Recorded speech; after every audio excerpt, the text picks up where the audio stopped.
शुरू करेंगे। शुरू करने के लिए हमें सबसे पहले नाप चाहिए, हम किस नाप की युगल सरकार की अपनी ड्रेस बना रहे हैं। देखिए, इंच टेप लीजिए और जो हमारी युगल जोड़ी होगी वहाँ शीर्ष से लेके जो नीचे का उनका स्टैंड बना होता है वहाँ नीचे ज़मीन तक की हाइट को हम नापेंगे। इतने इंच के जब हम मार्केट में भी बात करते हैं तो उतने इंच के हमारे कानाजी होते हैं, जैसे 9 इंच के या 7 इंच के, उतने बड़े लंबे हमारे कानाजी होते हैं। ठीक है, अब देखिए जो पोशाक मुझे बनाना है उसके अंदर मैं साइज क्या ले रही हूँ,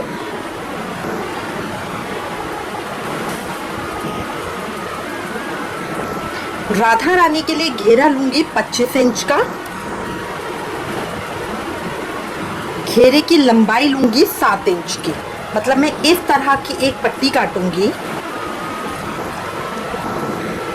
ये मुझे तैयार चाहिए, तो तैयार का मतलब है मैं 25 प्लस 1 करूंगी, 26 इंच की मैं इस तरह से लूंगी क्योंकि साइड में मुड़ेगा भी। और यहाँ पे 7 और 1 8 इंच की ये चीज़ लूंगी ताकि वो मेरा जो मुड़ने में आएगा उसमें भी आएगा। ठीक है, इसमें कमर मुझे चाहिए 4.5 इंच की तैयार। तो बेल्ट के लिए मैं एक पट्टी लूंगी जो होगी मेरी 6 इंच बाय 2 इंच की। ये होगा मेरा राधा रानी के लिए। चुन्नी के लिए मैं एक लूंगी कपड़ा 18 इंच बाय 7 इंच। चुन्नी आप चाहिए तो बड़ी भी बना सकते हैं, छोटी भी बना सकते हैं। चोली के लिए 7 inch by 2 inch, 7 inch 2 inch की 2 पट्टी लूंगी। ये हो गया मेरा, देखिए, लहंगे के लिए, ऊपर की बेल्ट के लिए, चुन्नी के लिए, चोली के लिए। ये हो गया मेरा राधा रानी का। अब कान्हा जी के लिए, कान्हा जी के लिए जो धोती बनेगी, इनका साइज मैं ले रही हूँ, कमर आएगी मेरी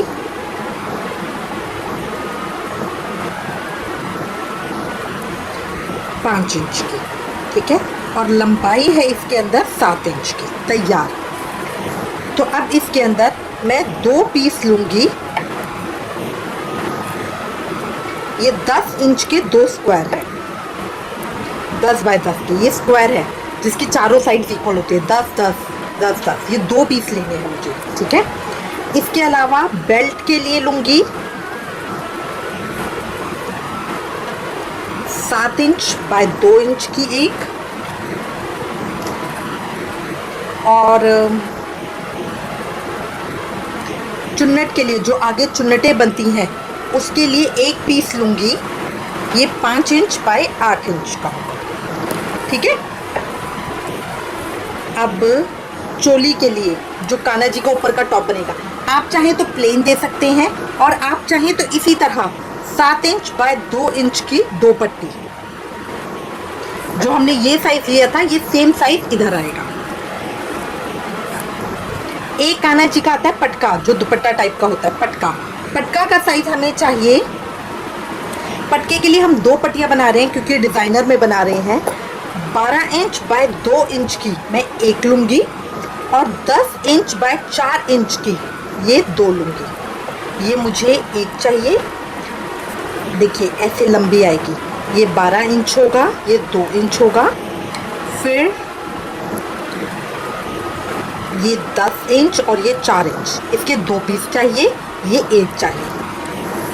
अब ये हो गया मेरा सारा नाप। बस आपको मेन ये देखना है, इतने पीसेस पहले हम कट कर लेंगे फिर इसकी स्टिचिंग करना स्टार्ट करेंगे। अब देखिए जो इसमें मैं क्लॉथ ले रही हूँ ये वाला। ठीक है, इसके थ्रेड्स बहुत निकलते हैं तो इसको मजबूती देने के लिए हम लाइनिंग यूज़ करेंगे। लाइनिंग कोई भी लाइट कपड़ा पीछे लगाने के लिए। ठीक है, आप पीछे देखते हैं जो बाज़ारों की ड्रेस आती है उसके अंदर वो मोटी आरकंडी का यूज़ करते हैं जो वाइट से कलर की होती है। देखिए इस तरह की हम ये यूज़ नहीं करेंगे क्योंकि ये वॉश करने के बाद बहुत सॉफ्ट पड़ जाती है और इससे लाइफ की ड्यूरेशन भी कम होती है। ठीक है, तो हम ये अच्छा कपड़ा यूज़ करेंगे जो हल्का हो और कपड़े को हमारे स्ट्रेंथ दे। ठीक है, अब मेरी कोई भी ड्रेस स्टिच करने के दो तरीके होते हैं। एक तो होता है कि इस तरह की आप कॉर्नर के अंदर गोल्डन पाइपिंग लगाएं। ये हम क्यों लगाते हैं?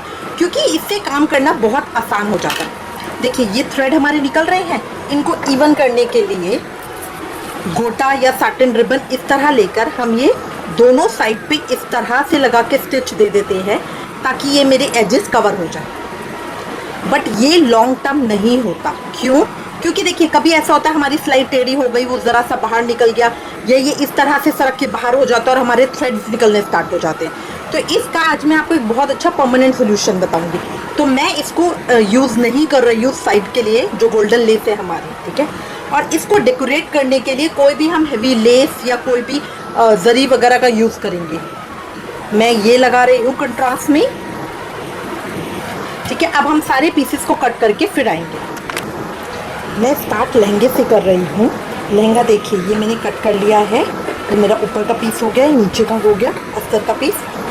अब मुझे क्या करना है, जो ये मेरी सीधी साइड है, देखिए जो मेरे कपड़े की सीधी साइड है उसको मैं इस तरह से उल्टा करूँगी। अस्तर में ज़्यादा फर्क नहीं पड़ता इसमें सीधा उल्टे का, ठीक है। अब इसको अंदर की तरफ रख के यहाँ से स्टार्ट करते हुए इस तरह यू शेप की 3 सिलाइयाँ मैं दे दूँगी। ऊपर वाला पोर्शन खाली रखूँगी, उसमें सिलाई नहीं देनी है। ये 3 सिलाइयाँ मैं दे दूँगी इन दोनों को जॉइन करते हुए। तो इन दोनों को मैं इस तरह से पकड़ूँगी और यहाँ पे मैं इस तरह सीधी सिलाई कर दूँगी। इन दोनों को पकड़ के सीधी सिलाई करके 3 हिस्से पे मैं सिलाई कर दूँगी और ये ऊपर वाला हिस्सा अभी बिना सिला छोड़ दूँगी। देखिए मैंने सिलाई लगा ली है, ये मैंने 3 तरफ सिलाई लगाई है। अब जो मेरी चौथी तरफ है, यहाँ से हम इस तरह से पकड़ेंगे और इसको सीधा कर देंगे।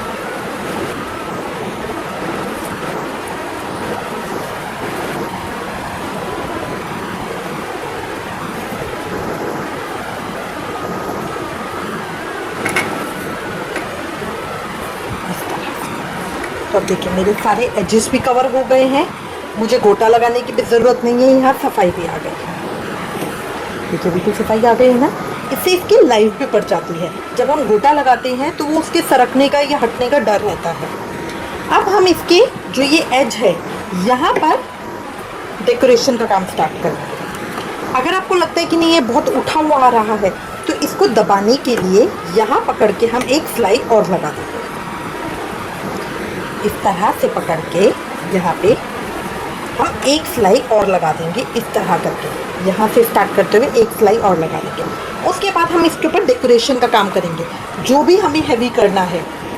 अगर आप इस तरह का गोटा लगाना चाहते हैं तो यहाँ पे अब हम ये लगा लेंगे। थोड़ी थोड़ी दूरी पे लगाना चाहते हैं तो इस तरह करके लगा लेंगे। 2 लेयर देना चाहते हैं तो इधर दे देंगे और इसके साथ इधर दे देंगे, इस तरह। तो ये डेकोरेशन पार्ट टोटल आपके ऊपर है कि आप किस तरह से करना चाहते हैं। अब इसकी डेकोरेशन कंप्लीट करेंगे हम। देखिए ये हमने घेरे का पीस तैयार कर लिया है। लहंगे को तैयार करने का हैवी लाइट, जितना हैवी चाहे आप उतना कर सकते हैं, इसमें कोई लिमिट नहीं है। क्योंकि हमारा लहंगा है, हमारी राधा रानी का है, तो आप इसको और भारी भी कर सकते हैं, मोटी चौड़ी लेस लगा सकते हैं। तो ये टोटल आपकी चॉइस है। अब जो हमें ऊपर की चुन्नटें बनानी है तो इसके 2 तरीके हैं। एक तरीका तो है कि आप सुई धागा लें, जो हमारा नॉर्मल सुई धागा होता है, और उसको इस तरह ऊपर की तरफ पकड़ के इस तरह से कच्चा कर लें। तो देखिए इस तरह से जब आप सारा कर लेंगे तो ये मेरी प्लेटें इस तरह से आ जाएंगी। बट ये प्लेटें ना इवन नहीं आती, तो ये बहुत ज़्यादा सुंदर नहीं लगती देखने में, ठीक है ना। क्योंकि देखिए आसानी के लिए हमने ये कर लिया है, ठीक है, बट ये ना चुन्नटें इवन नहीं आती हैं। इसका अच्छा तरीका होता है, इसकी जगह आप इस तरह कपड़ा पकड़ें, चाहे तो मार्क कर सकते हैं, इस तरह पकड़ते हुए चुन्नटें दें। तो इससे ये मेरी नीचे तक भी आती है और घेरा भी सुंदर लगता है। देखिए अब मशीन से हम इसके ऊपर इसी तरह से सिलाई करते जाएंगे। इसमें बहुत ज़्यादा नहीं है कि बिल्कुल बराबर ही चुन्नट बननी चाहिए, बिल्कुल इसी तरह से, बस थोड़ी थोड़ी दूरी पे इस तरह देखिए अपने फिंगर और थंब के बीच में इस तरह कपड़े को पकड़े और ऊपर उठा के, इस कपड़े को इस तरह ऊपर उठा के आगे की तरफ कर दें, तो ये मेरी चुन्नट बन जाएगी। अब जब हम सिलाई लगाते जाएंगे तो ये बहुत सुंदर लुक देती है। ठीक है, अगर आपको लगता है कि नहीं मेरे से ऐसे नहीं बनती है तो आप इसके ऊपर मार्क भी कर सकते हैं, निशान लगा के फिर इस तरह से पकड़ के तब हम इसकी चुन्नटें बना सकते हैं, जिससे वो बराबर भी आएंगी और आपको कोई परेशानी भी नहीं होगी, ईजिली आप चुन्नटें बना पाएंगे। बट एक बार ट्राई करके देखिए, ये बहुत ईजिली बन जाती है। जब एक बार हाथ चलने लगता है तो अपने आप ही हाथ उसी तरह से पकड़ के कपड़े को आगे खींचता है। तो अब इस तरह बनाते हुए हम मशीन से इसके ऊपर सिलाई लगा लेंगे। आप देखिए, चुन्नटें बनाने के लिए इस तरह से इसको ऊपर करिए, लीवर को अपने फिंगर और थंब के बीच में इस तरह से चुन्नट बनाई और यहाँ पे सेट किया, पीछे से चुन्नट को खींच के इस तरह से सीधा कर लिया, लीवर को नीचे किया और ज़रा सी मशीन चला दी। फिर दोबारा पकड़ेंगे इस तरह चुन्नटें पास पास भी बनेंगी और अच्छी शेप में भी रहेंगी। फिर हम इस तरह से पकड़ेंगे,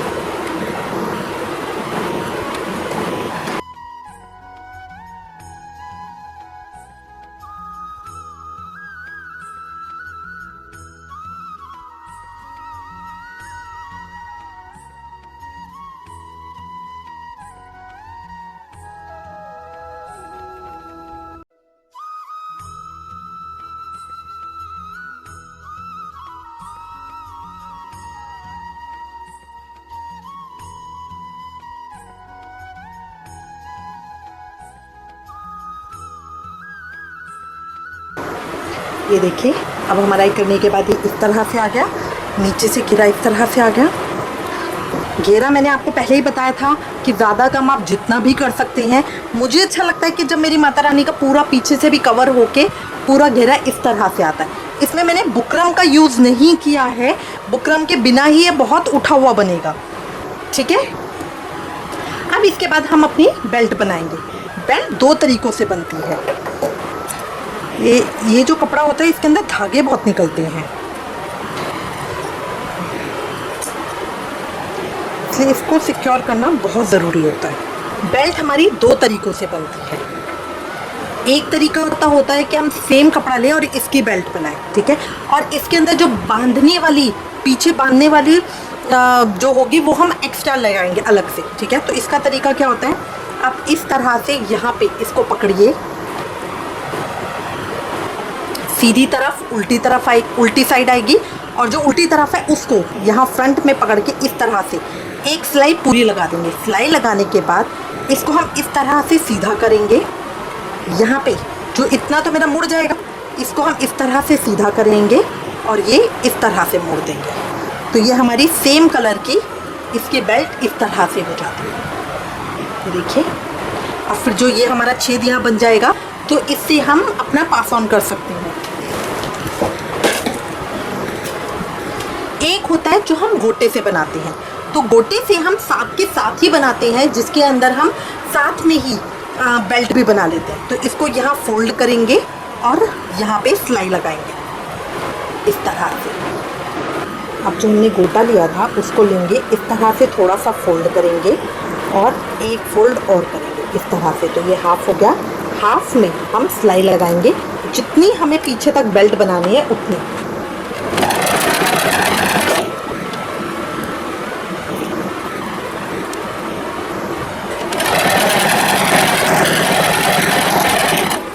जितनी मुझे पीछे तक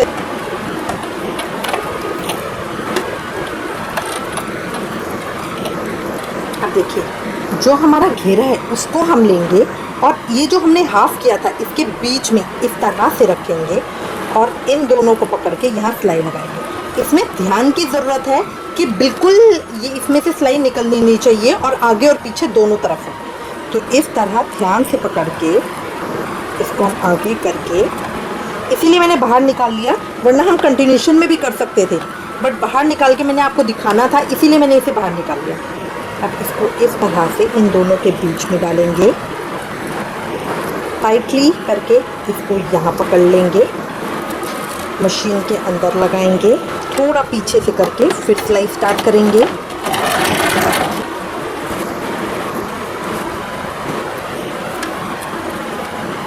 इस तरह करके इसके ऊपर यहाँ रखेंगे और इसके साथ यूं सिलाई करेंगे।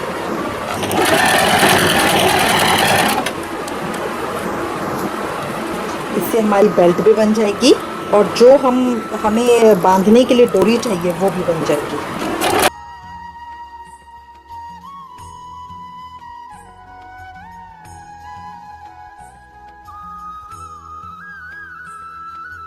लास्ट में भी इसको ज़रा सा फोल्ड कर देंगे और इस तरह से मोड़ के फिर पकड़ेंगे।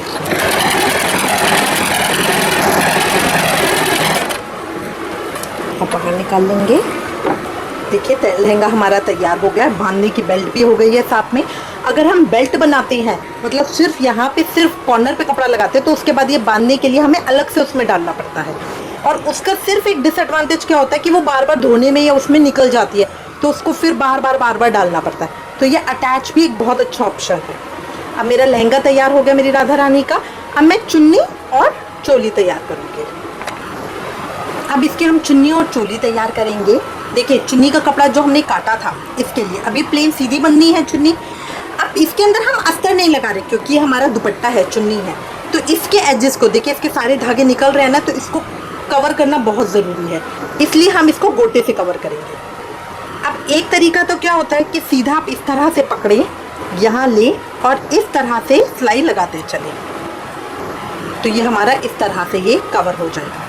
एक तरीका होता है कि आप यहाँ पे पहले इसकी सिलाई लगा दें, एक सिलाई इधर इस तरह से लगा दें, फिर इसको टर्न करके और यहाँ पे पीछे दूसरी तरफ एक सिलाई और लगा दें, तो इससे ना बैठा हुआ आता है।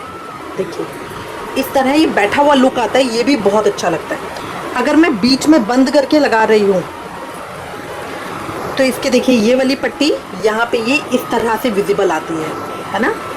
और जब मैं इस तरह से लगाऊंगी, पहले मैंने एक सिलाई यूँ लगाई, फिर इसको पलट के दूसरी सिलाई इस तरह से लगाई, तो मेरा इस तरह से बैठा हुआ आएगा, जिसकी तरह ये पाइपिंग का काम करता है, तो एक डिफरेंट लुक देता है। तो मैं ये इस तरह से लगाऊंगी। अब जो मैंने चोली के लिए पट्टियाँ काटी थी उसमें भी मैं चारों तरफ पाइपिंग लगा लूँगी, ये गोटा लगा लूँगी। ये लगा के फिर हम वापस आते हैं। ये देखिए इसके चारों तरफ ये लग गया है, ये इस तरह से आ गया है गोटा। पीछे की साइड से देखेंगे तो ये एक्स्ट्रा जितना था वो उतना यहाँ हो गया, और सिलाइयाँ भी इसकी मजबूत हुई है क्योंकि ये प्रॉपर इसके ऊपर है, तो कहीं निकलने का सवाल नहीं रहेगा। इस तरीके से हम गोटा लगाएंगे तो हमारा बिल्कुल निकलता नहीं है, इसमें भी मजबूती रहती है। अब दुपट्टे के हम एक तरफ अपनी लेस लगा लेंगे, एक ही तरफ लगाएंगे जो हमारे माथे पे आएगी, तो इस तरह से जो आएगी उसमें हम सिर्फ एक तरफ उसकी लेस लगाएंगे। आप नीचे की तरफ चाहते हैं तो लगा सकते हैं, नहीं चाहते तो नहीं लगाएंगे। मैं 3 तरफ लगाऊंगी, ठीक है। ये देखिए मैंने सारे चारों तरफ 3 तरफ ये गोटा लगा लिया है इस तरह से, सिर्फ एक ऊपर की साइड छोड़ दी है जो हमारा पीछे की तरफ आएगा। तो देखिए ये माथे पे मेरा इस तरह से आएगा और यहाँ पे ये इस तरह से लटकेगा। अगर आपको लग रहा है कि अगर मुझे यही लगाना था, गोटा लगाना था, तो मैंने ये अंदर वाली किनारी क्यों लगाई, वो इस वजह से लगाई है क्योंकि इसमें हमने पीछे अस्तर नहीं लगाया है, और जो हमारे साइड्स में धागे निकल रहे थे उनको सील करना बहुत ज़रूरी है, इसलिए हमने पहले वो लगाया था गोल्डन। अगर हम ऊपर डायरेक्ट ये लगाते तो धागे फिर भी निकलते रहते पीछे से, इसलिए ज़रूरी है कि आप अपने काम में सफाई लेकर आएँ, और ये सिक्योर भी हो जाएगा, मजबूत भी हो जाएगा, आगे प्रॉब्लम भी नहीं आएगी, वरना बार बार धागे निकलते हुए बहुत ख़राब लगता है। अब इस तरह हमारे राधा रानी की ये चुनरी आ जाएगी। अब देखिए चोली पे मैं गोटा लगा रही हूँ, तो ये मैंने दोनों तरफ सिलाई कर ली है। अब इसको खोल के इस तरह से, सीधी साइड मेरी ये है, यहाँ इसको मोड़ दूँगी और ये मेरी पाइपिंग आ जाएगी। अभी ऊपर नहीं किया है, आगे पीछे दोनों साइड कर रही हूँ, ठीक है। इसको जॉइन करेंगे, इस तरह करके 2-2 पट्टियाँ मैं तैयार कर लूँगी। इसको भी इसी तरह से यहाँ से फोल्ड करके ये मेरी पाइपिंग बन जाएगी। इस तरह इक्वल करके बनाइएगा, देखिए ये बिल्कुल इक्वल आ रहा है ना। इस तरह करके हम बना के इसके सिलाई लगा लेंगे और 2 पट्टी तैयार कर लेंगे।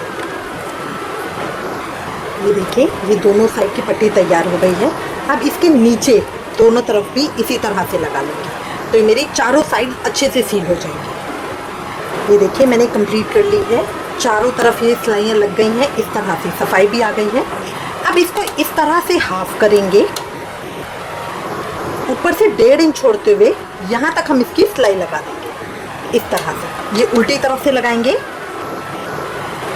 उल्टा करके इसको यहाँ ऊपर से 1.5 इंच छोड़ के यहाँ तक इसकी सिलाई लगा देंगे। सेम दूसरी तरफ भी करेंगे, इतना 1.5 इंच छोड़ के यहाँ तक इसकी सिलाई लगा देंगे। अब हमें ध्यान रखना है कि दोनों अपोजिट साइड में, मतलब इसकी सिलाई इस तरफ लगेगी, इसकी सिलाई इस तरफ लगेगी। अब इन दोनों की सिलाइयाँ लगा लेंगे हम। इसको करने के बाद इसको सीधा कर लेंगे, सीधा करके देखिए सिलाई लगा के इस तरह से आएगा। दूसरे को भी सीधा कर लेंगे। अब इन दोनों को पकड़ते हुए यहाँ तक हम इसकी सिलाई लगा देंगे, तो ये इतना ओपन रहेगा वी शेप। यहाँ तक हम इसकी सिलाई लगा देंगे, तो इस तरह ये मेरी चोली तैयार हो जाएगी। अब यहाँ तक हम एक सिलाई और लगा देंगे, बस इन दोनों को पकड़ के। देखिए सिलाई लगा के कुछ इस तरह से आ गया ये। अब इसके बाद देखिए मेरा पूरा कंप्लीट रेडी आ गया है। अब मैं सिर्फ एक बेल्ट बनाऊंगी जो कमर पे बांधने के काम आएगी। अब इस तरह गोटा लेंगे, कॉर्नर को इस तरह सील करके हाफ कर देंगे, हाफ करके सिलाई लगाएंगे, थोड़ा सा छोड़ देंगे। उसके बाद यहाँ इसको इस तरह से लगा देंगे, इस तरह से लगाते हुए पूरी सीधी सिलाई कर लेंगे यहाँ तक। फिर उसके बाद यहाँ पे थोड़ा सा और सिलाई करके छोड़ देंगे। अब इसका फ़ायदा ये रहेगा कि चौड़ी एक बेल्ट बन जाएगी जो इसमें एक अलग लुक देगी, तो एक सफाई भी हो जाएगी और सुंदर भी लगेगा। अगर हम इसको यहाँ पे फोल्ड करते हैं, मतलब अगर आप सोचते हैं कि मैं इसको इस तरह से आधा यहाँ पे ले लूँ, तो उसमें थोड़ी सफाई कम आती है। इसलिए मैं प्रेफर करती हूँ कि पहले हम ये लगा लें ताकि इसके धागे ना निकले। इनके धागे निकलने का बहुत चक्कर होता है। तो अब हम इस तरह से कर लेंगे। देखिए लग कर ये पूरा इस तरह से आ जाएगा। ये मेरी चोली पूरी तैयार हो गई है। ये पीछे बेल्ट बांधने के लिए आ जाएगी, जिससे हम बेल्ट बांध सकेंगे। चोली पे ऊपर कुछ वर्क करने की ज़रूरत नहीं है, क्योंकि जब हम पहनाते हैं तो यहाँ पे नेकलेस आ जाता है। ठीक है, तो इसको हम चाहे तो बाजू पे आप लगा सकते हैं, जो हमने गोटा नीचे लहंगे पे लगाया है मैचिंग देने के लिए। सेम तरीके से हम एक और तैयार कर लेंगे। ये मेरे कान्हा जी की शर्ट हो जाएगी। सेम तरीके से मैंने एक और तैयार कर लिया है।